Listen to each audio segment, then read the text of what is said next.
Join us as we delve deep into the world of hypnotherapy with Michael Mulvihill, author of Hypnosaga, Unraveling the Threads of Hypnotic History. Discover how hypnosis is much more than just a therapeutic tool. It's a powerful ally in medical science and psychological change. Michael shares his journey of battling osteoarthritis pain, using his expertise in hypnosis and martial arts, and explains the profound historical roots of hypnotherapy from ancient Egypt to modern medicine. If you're curious about the hidden depths of the subconscious and the potential of hypnotherapy, Michael's insights will be transformative, perfect for anyone looking to explore the psychological frontier or seeking alternative solutions to pain management. All of this and much, much more on today's edition of the Professional Hypnotherapists Podcast. Michael Mulvihill, thank you so much for joining me today, as I say to all my guests, to the Professional Hypnotherapists Podcast. And I'm spitting all over the place here. Now, Michael, you have recently published a book, and it's, this is it, Hypnosaga, and Unraveling the Threads of Hypnotic History. And I have to say, it's a great read. It's definitely something very novel. It's quite extensive. You delve right back into the past, from animal magnetism right up to the modern day, and the contribution that hypnosis and hypnotherapy makes to modern day science or modern day medicine and psychological change, whatever. But let's talk about Michael Mulvihill briefly, if you don't mind. What was your motivation in writing this book or researching this book? It was twofold. I've been diagnosed with basically requiring double hip replacements. I have osteoarthritis, so I needed to empower myself with ways to fight that. And of course, I used my knowledge of hypnosis and my knowledge of Kempo karate to keep myself sane for the past 5 years. You mentioned something there. What was it? Was that the karate, was it, or the? Yeah, I have a black belt in Kempo, and initially, the first person I was with, the first orthopedist, believed that it was caused by martial arts and wanted me to quit. So obviously, I told him I'm never going to quit, and I went with somebody else. Right. So that was your motivation for writing the book. And also, there's another motivation. Sure. I also felt that people like to gaslight hypnosis and hypnotherapy. What we do is a beautiful thing, and I want to empower my fellow hypnotherapists to know deeply what it is that we do, so that they will not be gaslit, or they won't be thought stopped by media or by people who want to kind of straitjacket hypnotherapy into a stereotype of us being diminutive in stature or lesser than. So that was another reason. Oh, excellent. And Yeah. obviously you feel very strong about this, Michael. It's something that obviously, gets to your core. What, maybe can you develop that? What was at the heart of the motivation there, if I'm not repeating myself? Pain. And I think people need to know, if you have double hip osteoarthritis, you can get very depressed, you can gain a lot of weight, and you can you can become immobile, and it can become so much more progressive. Whereas I realized, because I knew martial arts and hypnosis, which actually is an alloy, they're not separate.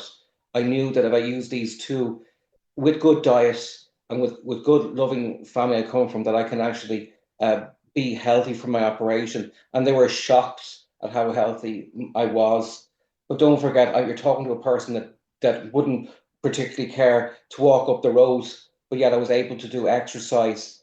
And when I say that I was able to conjoin martial arts, I feel when I'm doing a kata or when I'm doing karate, I'm actually doing wide open hypnosis. Okay.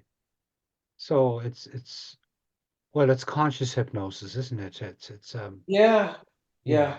But that's as valid. Like I've learned from studying hypnosis, if your eyes are open, you can still do hypnosis, which is something. Uh-huh. Although when I really want to relax, I close my eyes and I do Right, hypnosis that way also. right. Uh-huh. And you know, when did you get the time to do this? Or when did you research the book? Or indeed, how long have you been researching it? Well, it's not an easy book to write. It would have taken about two or 3 years. Wow. Lunch breaks, maybe when my children are asleep, and every spare moment I would get, I'd be on my phone and I'd be getting on my Kindle or on articles, and I'm saying to you, like every chapter would have been a lot of blood, sweat, and tears. Uh-huh. Uh-huh. Now, it involves you going right back in history. And it, can you tell us what was the start of your research, or where did you end up? If I'm not if I'm making sense. So you have to You start, are, yeah. but at the same time, you actually find yourself somewhere. You see, we could get terribly convoluted about this because neither I or your good self or have proprietorship over hypnosis. So where does it begin? Does it begin at Yeah. that time in evolutionary development where we enter consciousness, and therefore we can go back to our unconscious mind? So that was one complexity. But I realized that hypnosis is as old as we are human, and that's in itself is enough to grapple with. You know, Yes. you Yeah. need in psychoanalytical parlance. I don't mean to sound pretentious, right? You need to have a superego. You need to have a super I, a sort of a conscious mind in order to be able to retrieve back to your pre-conscious and your unconscious. You get me? Yes. Yes. So it's it, it's basically from the moment of our birth or conception or birth, Maybe when a we bit come into after the that, world. Pardon? because maybe a bit after that, because you see, you won't go into hypnosis unless you have the extra I think you have to have awareness to Yeah. go back into the unknown. Does that sound right? Yeah, yeah, it does. It's like a chicken and egg, you have to be conscious, to enter into any type of a contract or into any type of interaction with another person, in terms even in speech or whatever. So I get what you're coming at here, what you're getting at. So you went right back, and obviously you probably went back to ancient Egypt. Tell us about that. Well, first of all, I went to the prehistorical societies, and I because I have a child with special needs, so it's close to my heart. And I found that even in those societies, they had caring attitudes towards, I call them our children.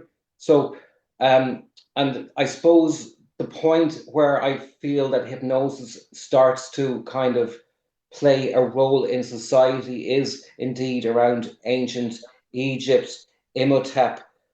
I found that very extraordinary to study it because it was a genuine immersive um, experience that they put they call it the seeker into. But what I also found almost salvific about was there was almost a sense of melancholia in studying it as well, even though it was Right. salvific, because I realized that the ancient Egyptians suffered from terrible nostalgia. They believed that perfection was not in this life, but it was in the start of the human race in the Garden of Eden, and that's what they wanted to return to. So they were perpetually suffering from nostalgia. They weren't just going into those moments at night time when we listen to 80s music and go, God, where did we all go wrong? Absolutely. That's interesting. They suffered from nostalgia. Mm. And having that what was it, that capacity or that longing. Um, where does hypnosis or where does the trance come in into that? It comes into it because basically um, it humbles the likes of me who love psychoanalysis, that dream interpretation doesn't come from Freud.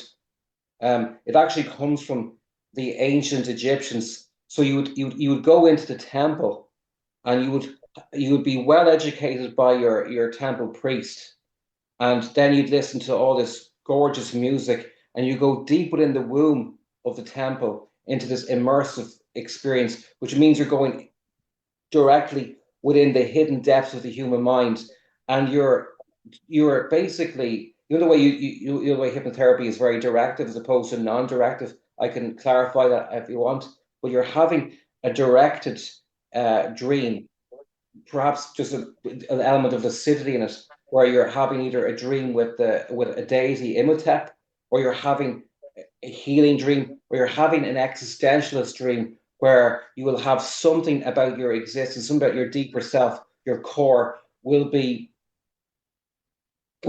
transmitted in your dream, and then you will take those contents, whatever it is that you remember, back to your healing priest, and they will help interpret what that dream means. So that's an awesome power that they were dealing with. Mhm. Okay, and it's definitely is. And comparing that, and maybe I'm going all over the place here, but no Oh, please, matter, please we keep can. continue. Yeah, and I also, by all means, reflecting on what we're saying, because it's a lot to package, a lot to take in. Yeah, yeah. I'm saying that, that's many thousands of years ago, and of course, a lot of it has application today. However, let's make a quantum leap up to today in terms of dreams and our understanding of dreams. There's a total contrast there, isn't there, in terms of what we know dreams are now compared to what they were way back then. Well, I, I would respectfully say that the power of dream is something that we might underestimate. I don't think you would. So basically, there's at least two or three things going on there where you can have it within hypnotherapy. We have healing dreams. So a lot of the time, clients don't want to come to likes of your good self with dreams, or they don't remember them.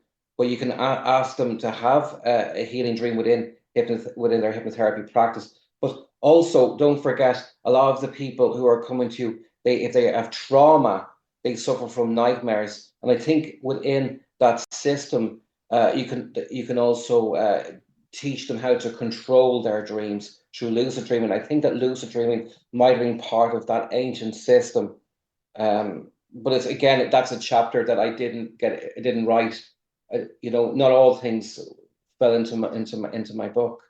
I think that No, but dreams are vital, though, for a solid analysis of yourself. yeah, yeah, absolutely. I agree. It's essential that we indeed write down our dreams, and but you touched on it earlier about dream interpretation. Maybe speak to that for a moment, please, if you don't So, mind. so basically, Sigmund Freud wrote a huge book, is this thick, in 1901, called The Interpretation of Dreams. And I think Wilhelm Steckel also wrote an interpretation of dreams, if not Sandor Ferenczi. But his method of treating dreams, you'd have the manifest content, what the client would learn, and you would bring that to your psychoanalytical practice. I put you on the couch, and you'd say it to your patient, or your patient would say it to your analyst, and then your analyst would pick out the latent content, and somehow the interpretation of the dream would occur, because between you, the client, or what we call the analyst, and the psychoanalyst, there will be an accord, an agreement that what was basically the interpretation was correct. But for the likes of myself, I wouldn't find it by all means that easy to interpret a dream that way. But there are excellent ways within the psychoanalysis, the hypnopsychoanalysis, that are our own our own good Joe Keely taught, that can actually help us to interpret dreams in a ways that are less difficult for the therapist and for the patient. Now, you mentioned there hypnoanalysis, and what's your take on hypnoanalysis? I mean, how essential is it, or indeed, is it a methodology that is important nowadays? Has it a role nowadays? Well, I would feel it should have a role, a sacred role in hypnotherapy, because without hypnoanalysis, it would never have been hypnotherapy. Um, Basically, did you ever think yourself, what is the difference between a hypnotherapy book and a psychoanalytic book and a psychotherapy book? Well, Okay. I'll tell you the difference right now. It's Right. manualization. You have manuals in hypnotherapy books, the instructions, but in a psychoanalytic book, you don't have instructions. And that's why it's very hard for you or I to follow the methods that Sigmund Freud used. Do you understand me? That's one key aspect. But the other key aspect is that where did that manualization come from? Well, that manualization of hypnotherapy books came from the First World War. It came from a necessity to fracturate psychoanalysis and to be able to treat patients that had trauma. So, and the results were fantastic. I wanted to add, you had people who were able to return to the bosom of their family, healthy again. But that's the first time that hypnotherapists ever were able to kind of change from being kind of people that just offered suggestion therapy, which kind of sounds diminutive, but suggestion therapy is not as it's not as is not lesser than, by all means. It's just that, again, people don't know the history of suggestion therapy. But if we just keep with hypnoanalysis, I Yeah. would say that it is a vital instrument of hypnotherapy, and I can Hmm. go further and further and further on that. Yeah. No, no, that's all very good. Thank you so much for that. Just a few notes I have here. I mean, in terms of the book, the Hypnosaga book that you published, Unraveling the Threads of Hypnotic History.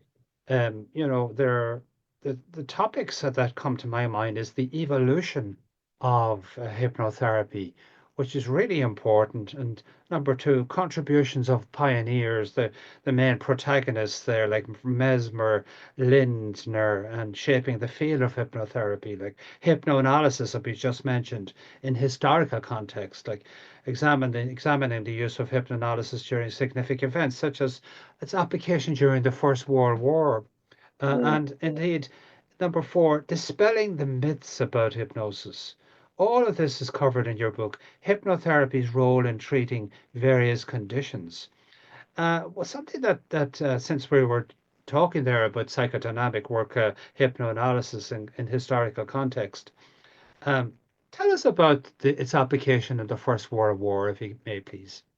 Yeah, well, I have two huge books at home by psychiatrists that I haven't read, which spell out the methods that they use. But I want to be clear about something, is that we might perceive that that hypnopsychotherapy was given en masse to every rank of soldier. That wasn't the case. So if you read a book called Hysteria by Andrew Scull, you'll soon realize the truth. The truth is that we had a bunch of soldiers that were suffering from what's called shell shock.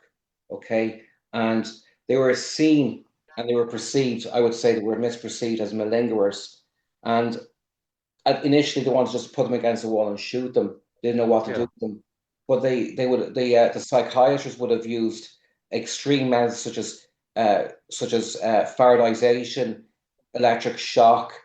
Even they use even coma therapy or sleep therapy, which is profoundly bad therapy, can kill you. But so it was the officers who were getting the hypnoanalysis. It was them. It was the elite core, and you can kind of see that in the likes of Siegfried Sassoon. But what those men would do is, you would have people with very devastating symptoms such as paralysis of the, where it would be kind of paralysis, but it would be not genuine paralysis, it would be psychological paralysis, whereas they could walk, but they could not like walk because it was within their mind, and it was at the aspect of their mind. But the etiology, or the central core of of that trauma, was an initial sensitizing event. And that's what the hypno therapist would have to work on, is finding the root cause. And it could take several immersions to find the root cause. It's sort of a lie to say you can treat this within a few sessions. The reality is that a solid hypnoanalysis would take 6 months, an hour and a half a day, and then the person would be Oh, good. wow, that's a lot. And It is a yeah, lot. yeah. The we just highlighted some notes I have here. I mean, hypnotherapy's role in treating various conditions. Um, and what do we see now? I have another questions here.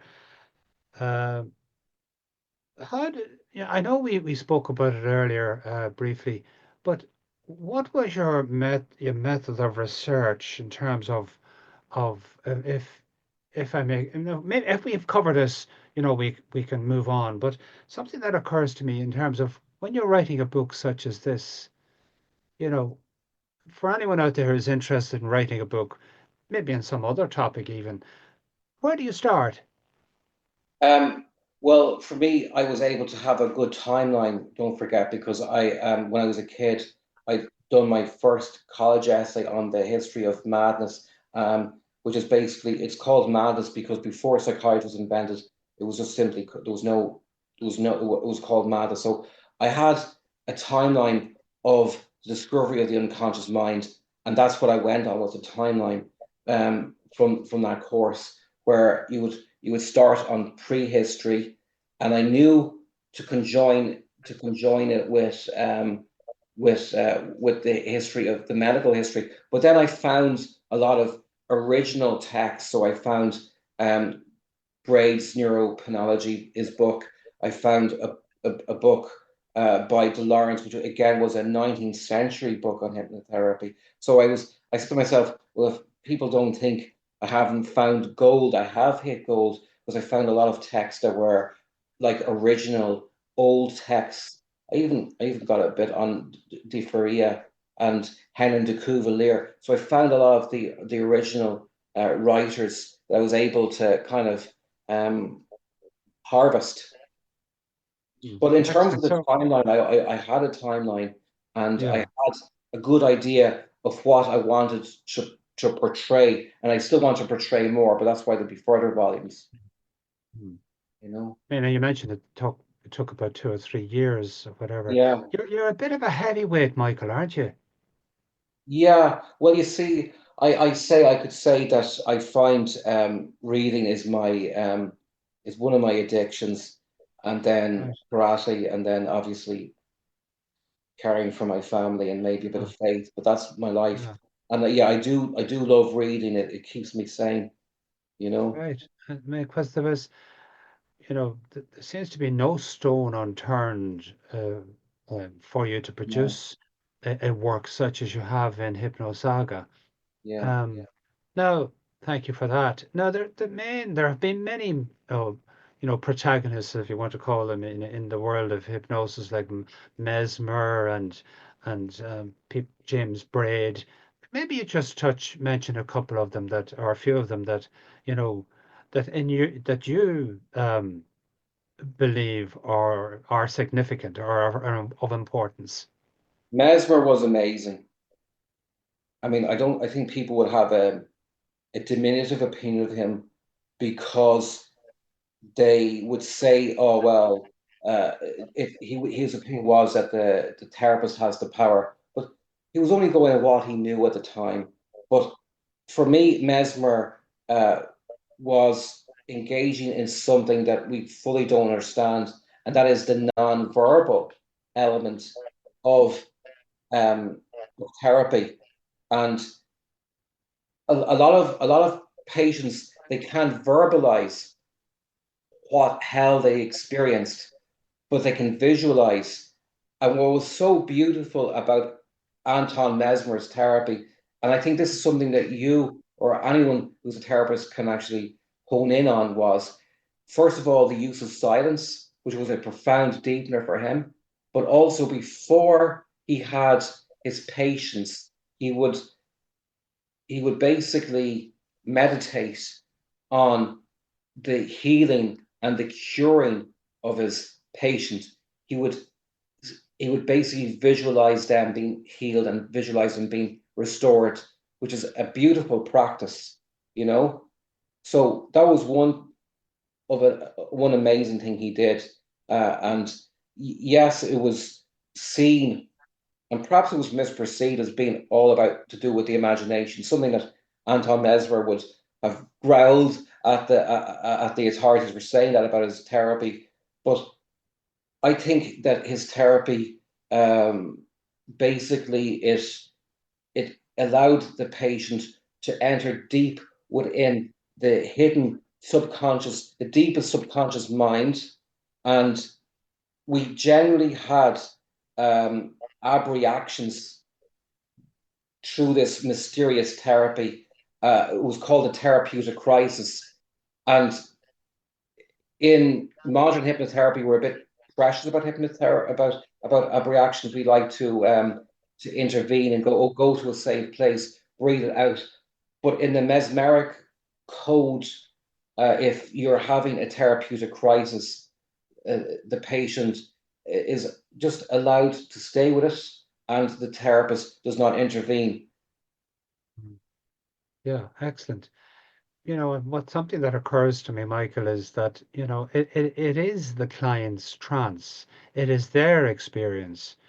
It's not necessary, well, it's not the therapist's trance, and the whole area of nonverbal is so important that it's not all about, talking, the therapist talking. It's it's allowing the client to, I suppose, and correct me if what I'm saying, contradicts what you believe. It's about allowing the client to experience their own trance, their own internal world, and somehow through the process or the help of the therapist, there is some sort of a resolution. Would you speak to that for us, please? I feel kind of melancholic as well, because I agree so fundamentally with what you're saying. There are combat soldiers who would go to hypnotherapists, and some hypnotherapists would bring them into a very deep, deep, deep hypnosis, and they would allow them to sit into the hypnosis, and they would basically picture their trauma, and they'd be released that way as opposed to verbalizing it. The nonverbal is so, so, so profound and so mysterious. And I wrote that chapter on mesmerism with profound love because I have a child that cannot speak. So that's why, and I feel like I haven't fully understood the nonverbal, but I certainly am dedicated to understanding that, because I'm dedicated to understanding my son. But I would say the difference between my son's nonverbal experience and the nonverbal experience that we're talking about is that he seems to be trapped in his world, and we're trying to decode it. But I still think we are trying to decode our nonverbal elements within ourselves, which is the deepest part of the unconscious mind, the symbolic part. Mm, And that's yeah. possibly what people are trying to do. They're trying to access the deepest parts within themselves, because our modern world is so busy, and people are so distracted that they forget they even have an inner world. Mhm. Yeah, excellent. I like that. Yeah, and the scientific understanding of hypnosis over the years has changed, or has evolved, as it were. Um, uh, Does modern science and psychology, in any way validate the work of hypnosis and hypnotherapy, in your opinion? Um, I guess it's the most overly researched um, sort of like complementary therapy of all the complementary therapies. I would say that hypnotherapy is a radical, it's a subversive, it's profoundly promiscuous in a sense that you can find it in many, many fields, right? But what I would say to it is that it is something that science cannot, with its empirical outlook, it cannot measure, it cannot quantify, and therefore it cannot possess. And that is the problem with hypnotherapy for them, because they want the whole idea of therapeutics now is outcome focused, solution focused, and that's been the case especially since the 1950s. Because before that, uh, the world was very open to psychoanalysis and hypnotherapy, but in the 1950s they realized, hold on, we can actually control minds without having to use the standard forebearers of psychiatry, which are straitjacketing, lobotomy, ECT, solitary confinement. We can control minds through psychopharmacological compounds.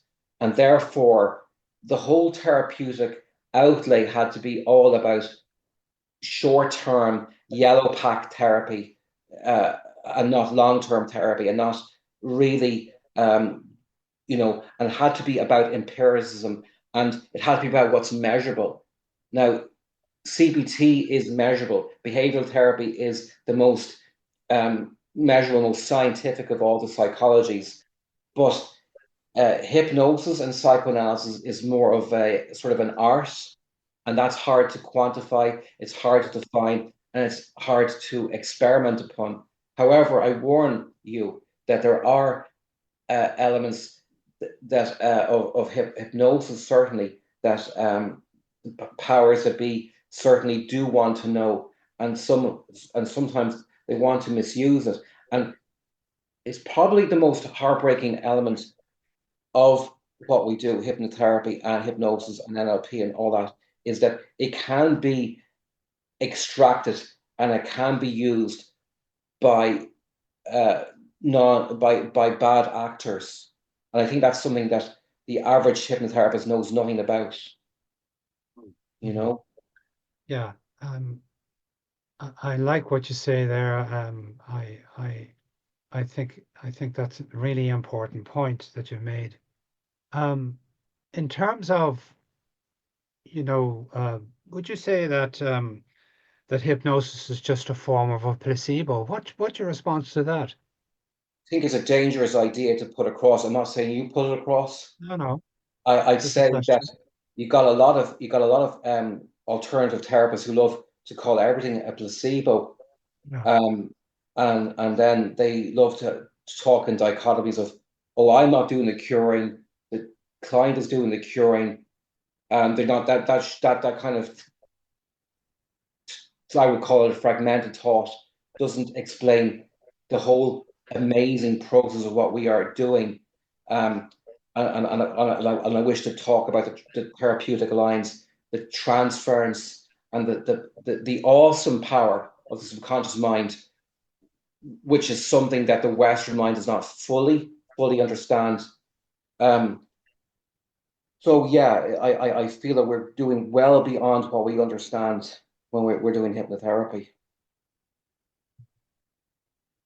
And and the I therapeutic. don't think it's a placebo. I think it's activating the inner curing elements of our mind and the problem solving elements within our mind. It's a lot to take in, isn't it? Yeah, yeah.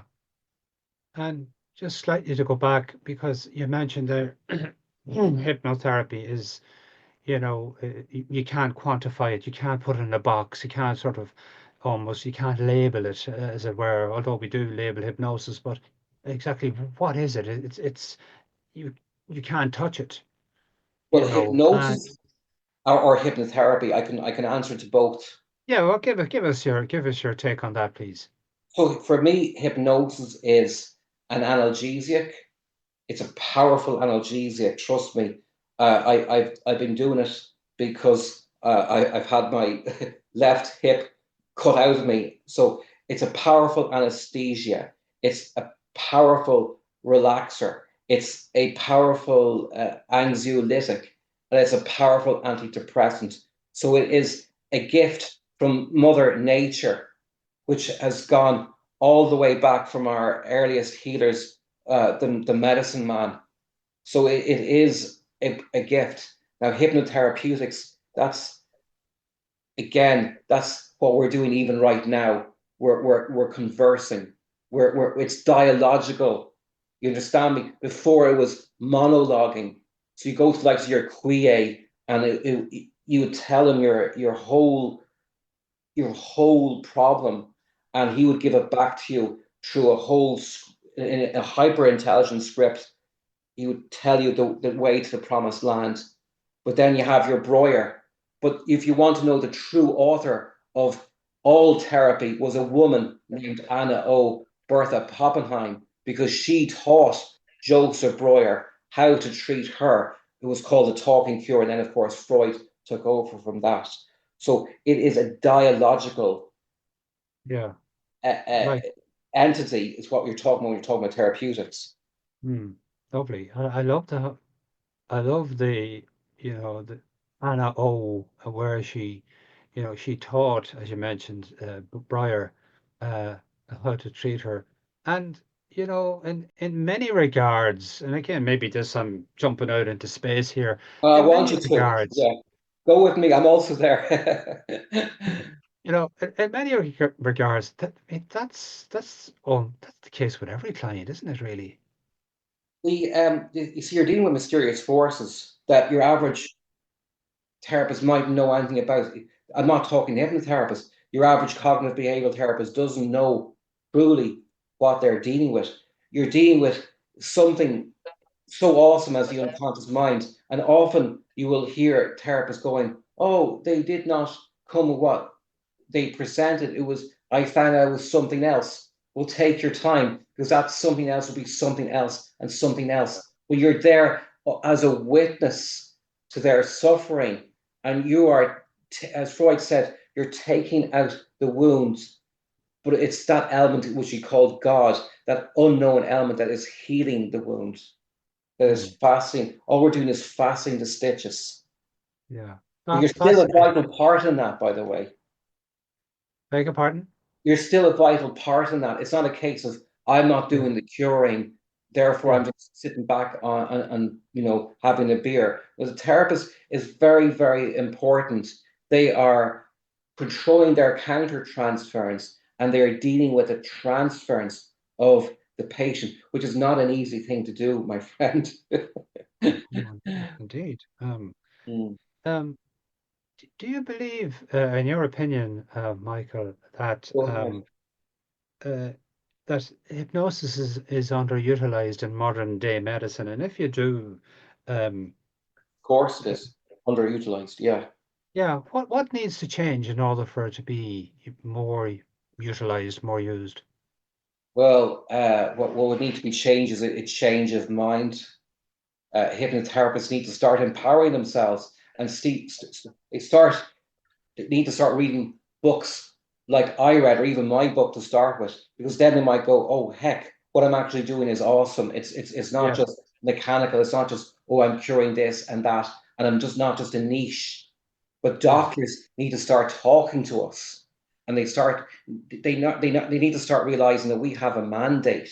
We actually have a mandate, because psychopharmacology and pharmacological compounds are overly prescribed in this country, and the patient is dying to talk to us. We also need to stop straitjacketing ourselves and being dogmatic about who we can treat and who we cannot treat. Read more books. Stop telling me that this condition, that condition is contraindicated and we can't go near it. No, it's not contraindicated. Your lack of reading is contraindicated to the truth of what it is that you are doing as a therapist. Because if Lindner treated psychopaths and psychotics, and if Braid treated epilepsy, well, surely you can at least say you can treat trauma. There's some hypnotherapists that think they can't even go near trauma. They need to have an additional course at extra cost. There's some hypnotherapists who feel they can't treat alcoholics or drug addicts. You certainly can. And if you tell me you can't treat psychosis, you can. Now, this takes responsible, ethical therapy by all means, but there is let's just be clear, to mental illness, there is two compounds. There's two features. There's the endogenous biological element of it. That needs to be treated with drugs by all means. There is the exogenous, there is the reactive element. And that is what people are dying to talk to you about. And it is important that we open the doors to these people. They're some other's son and they're some other's daughter, and they're dying to talk to, but they're being caged in. The system is not reaching out to them. The doctors are not reaching out to them. After about 2 or 3 minutes, they're signing the piece of paper and they're letting them go.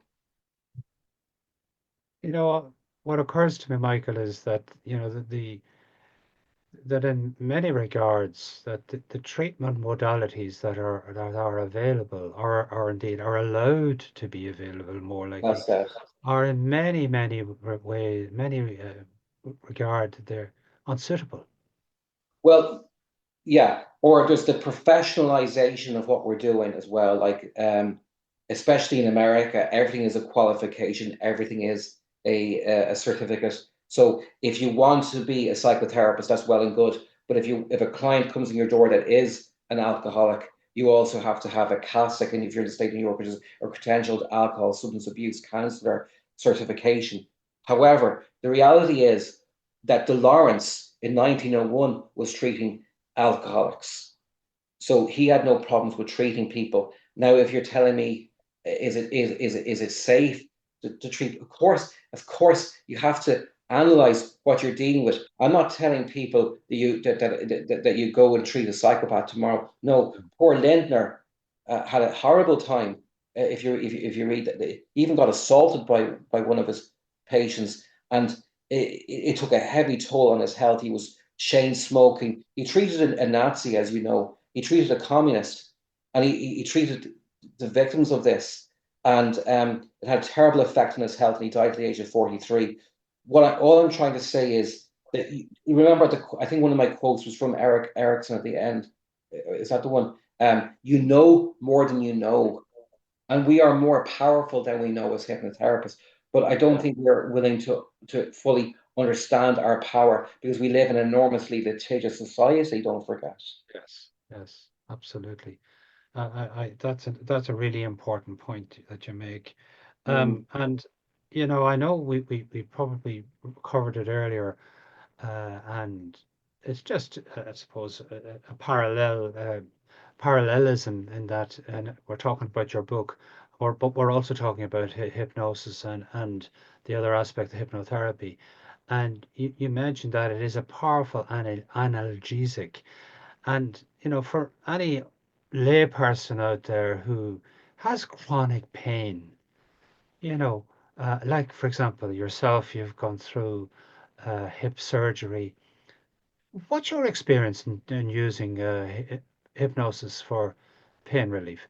Talk to me about it exactly, because for the past 5 years I had extreme osteoarthritis. I'm proud to say that, because I don't do anything in halves, and I was given a bunch of medication and I just throw it away, and I would just do my, I would call it Tai Chi, how I was practicing it. I would breathe, I'd practice my breathing, and I would do lots and lots of martial arts standing. And I felt I was going into trance. And then, of course, I would listen to lots of hypnosis. So I was kind of saying to myself, I will only take these medications when the pain is really hurting me. And my experience is that it's not that the pain is not there, but you can teach your mind to be distracted from it through trance. The pain is there for sure, I did not. I did use anesthesia when I went into the surgery, so I hope you don't think I'm a cheat. But yeah, Oh, yeah. I mean, but in fairness, if you read my book, you'll see that yeah. there are so many patients that were using mesmerism as the sole form of anesthesia. So I used anesthetics, but in truth, I after surgery, I started listening to instrumental music, closing my eyes and going deep into trance. And what I did was, even though my hip had been growling, I would be so distracted that I would go into a different world. And that distraction is so nice. So, but people who are living in chronic pain, they can fall into addiction. The OxyContin catastrophe, which was led by corporate greed and criminality, basically, that has destroyed the core of some of the heart of America because it was done by the Sackler family with greed, and it was called the war on pain, but all it was the war on and it was given to people. It was basically an opioid. If people understand the history of opium, they would have completely objected. But this opioid in a tablet was promiscuously overprescribed. But I'm saying to you right now that first of all, you don't give opium to a person with an average condition like osteoarthritis. You give it to people with terminal cancer. Okay, so that's one thing that we make clear. But the other thing I want to say is that you can control your pain until the day you die, and you can control it naturally through using and learning how to use progressive muscular relaxation exercises, breathing techniques, and going deep into your subconscious mind and allowing that healing peace and that serenity to overwhelm you and ask for that healing energy, whether it's divine or whatever, to flow through your body and surrender to the silence and surrender to that healing because it's going to save you, it's going to save you. Interesting, indeed. You're probably familiar, Michael, with what happened during uh, the Vietnam War, where the American soldiers they all got high on heroin. A lot of them got high on heroin, not them all, but a lot got high on heroin, and the American government realized this, and they made huge preparations back home to treat these men when they arrived back. Now, the surprising thing about it is that when they arrived back in the States, only a small percentage of them had the addiction. Isn't that interesting? Yeah, I would think. Well, first of all, I have your man's book, Born on the 4th of July, which I haven't fully read it because it's so heartbreaking. That's not what's stopping me from reading it. I would read through it.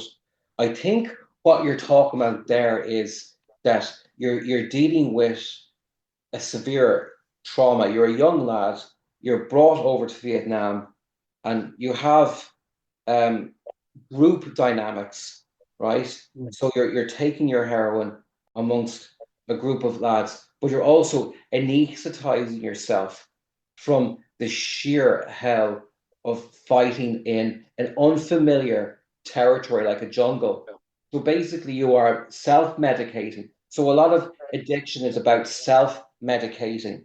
So Yeah. sometimes you might have candidates who are drug addicts or alcoholics, and they may have a co-occurring or comorbid condition, and that's the genuine reason why they are addicts. But the underlying feature of all addiction is what it is. It is, of course, trauma, and trauma is the underlying theme of addiction. Mhm. Yes, So indeed. you don't treat addiction by simply detoxing. You treat addiction by de-traumatizing and by taking that out and going through it. And that's called working through. That's the psychoanalytical term for that. Mm, interesting. Um, where do you, in your opinion, Michael, do you see hypnosis and hypnotherapy in the next 10 to 20 years?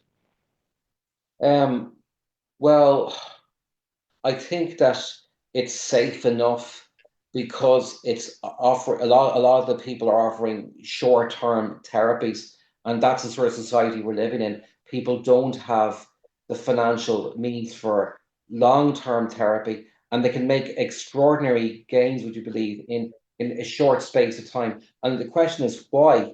Does that mean that humanistic therapy and psychoanalysis should quit the job? It doesn't.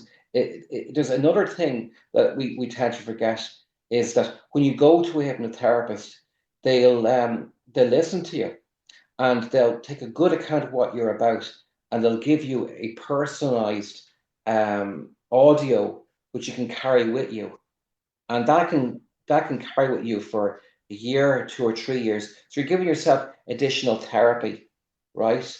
So, and also because hypnotherapy is so profound, you can go deep within yourself. The hidden depths is an expression I learned from a great book by the history of hypnotherapy. So you go deep within yourself, and you can, oddly enough, you can say things and you can unveil things that you never would have said in maybe 600 hours of psychotherapy. And it hurts me to say that, not because I ever had 600 hours of psychotherapy, but because I love psychoanalysis. So I'm hurting myself by by Yeah, admitting very, very, very, very reluctantly that hypnotherapy, of course, is very, very powerful. But that doesn't yeah, mean that you're going to detox me from reading all my psychoanalytical books, which yeah. I absolutely adore and always will. Excellent. Now, the book where for the benefit of our listeners and people viewing, it's if we can see it there, Hypnosaga. Now, I would say, Michael, that it's a very easy read, and I think, if I may say to you, that it's you have gone back, as it were, done the research, you've you've analyzed everything, you've collated everything, and you have it's a testament to your capacity, in my opinion, to put, as it were, um, often complex terminology and express it in English, simple English that people can understand. And to that regard, I would say, urge people that if you have any interest in hypnotherapy and hypnosis, um, get this book because you will enjoy it. It's it's easy to understand because Michael has done the work for you. And in that regard, Michael, where can we get the book? Well, you can get it on Amazon, and if you're like, so basically, if you're in the likes of the UK, go to Yeah, Amazon UK, and that'll cut the cost a bit. And obviously, um, leave a review, or whatever, yeah, or just let people know that my book exists, especially within the hypnotherapy. And I'm open to lectures. I'm open yeah. to more podcasts. I'm very open to doing things, albeit within the restricted time I have.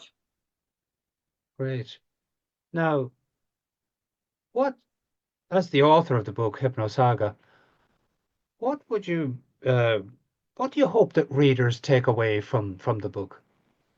Well, I would hope that they would take away the fact that we're not a bunch of losers or are just messing around with things. Like I, like I remember a lovely hypnotherapist, and she was interviewed by a person on radio, and he was obnoxiously arrogant, and he just wanted to portray us as a laughing stock and as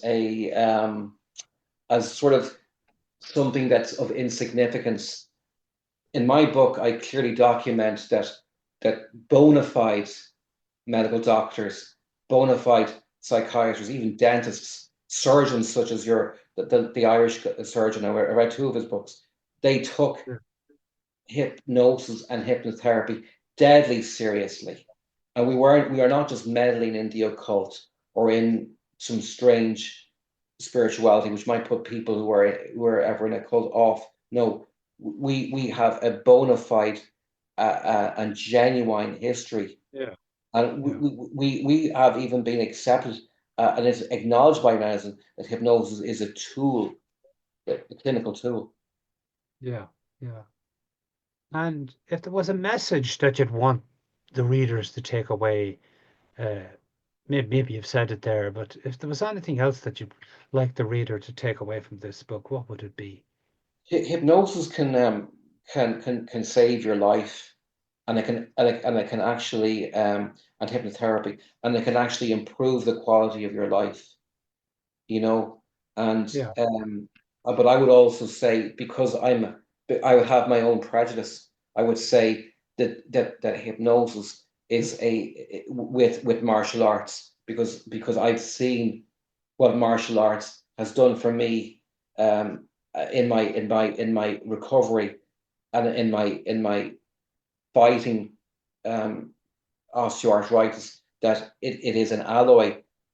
But that shouldn't surprise you, because Tai Chi, when I see people doing Tai Chi, I feel that they're doing hypnosis. So I would say, I would also want to tell people the power of breath. If you don't breathe, obviously, but no, breathing, learning how to breathe, that's how Yeah.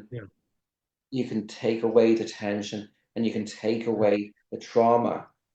So I would say, if people could learn two things: one, that our history is a powerful history, and two, that what we're doing can save your life. All you have to do, if you don't want to go to a therapist, all you have to do is simply listen to an audio, and you can go into a wonderful place of deep relaxation.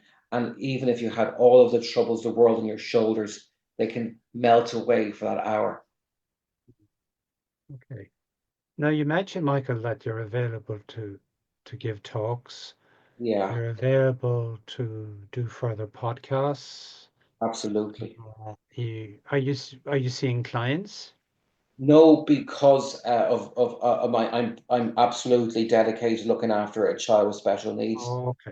Right. But Okay. I will do that when there comes that time. There may never Yeah. come that time, but we'll Yeah. see. Yeah. But anyway, I want to thank you so much for speaking to me today on the podcast. This is the book, Hypnosaga, unraveling the. You tell us what it is. It's Unraveling called the threads of hypnotic Unraveling the history. Thread of Yeah, Hypnotic history. Yeah, yeah, and that's the book, and you can get it in on Amazon, as you mentioned. I'd highly recommend it. It definitely is a, a textbook that is easily understood. Michael, as I said, has done the research. He has gone through all of the research and collated it in such a way and expressed it in writing that, you know, literally anyone can understand. And to that regard, it is a masterpiece because it's not easy to go back and do all this research and discover or read all the big terminologies. But Michael has done that for you, so highly recommended. Um, is there anything final message that you'd like to give us, Michael? no, no. I mean, just to say that you would have been my ideal reader, because you're in karate terms, you're a sensei. You're longer doing it than me, hypnotherapy. So when you tell me it's a masterpiece, that's absolutely amazing for me to hear that. Great. It's So emotional, you know. lovely. How can anyone out there contact you if they want to do a further podcast or Well, do I mean, a I'm very present online. There's author, um, Michael Mulvihill, author Michael Mulvihill at gmail.com, mulvillep@ymail.com. On Facebook, I'm author Michael Mulvihill. Just send me a friend request.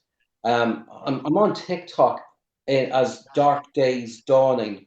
I couldn't okay. think of a more happier title. And on YouTube, there's a Okay. great woman who has a podcast, and it's about cults and sects, and it's Sarah Peel. She called Let's Talk About Sex. That's a fantastic title. and her work ethic inspired me. But unfortunately, I being a nerd, my YouTube channel is Dark Days Dawning. It's not a great title. All right. Well, Michael Mulvihill, thank you so much for Thank joining you. me today. Thank you so much. I look forward to the next time. Yeah, well, the next time would be hopefully when I write another book, and Yes. hopefully it'll be as good as this one, Take care, Michael. Thank you, and thank you for everything. Thank you for listening to this podcast, which has been a production of the European Association of Professional Hypnotherapists. That's EAPH.IE. Please like and share where you listened to this podcast. Thank you for listening once again, and I look forward to the next time. Take care for now, and bye-bye.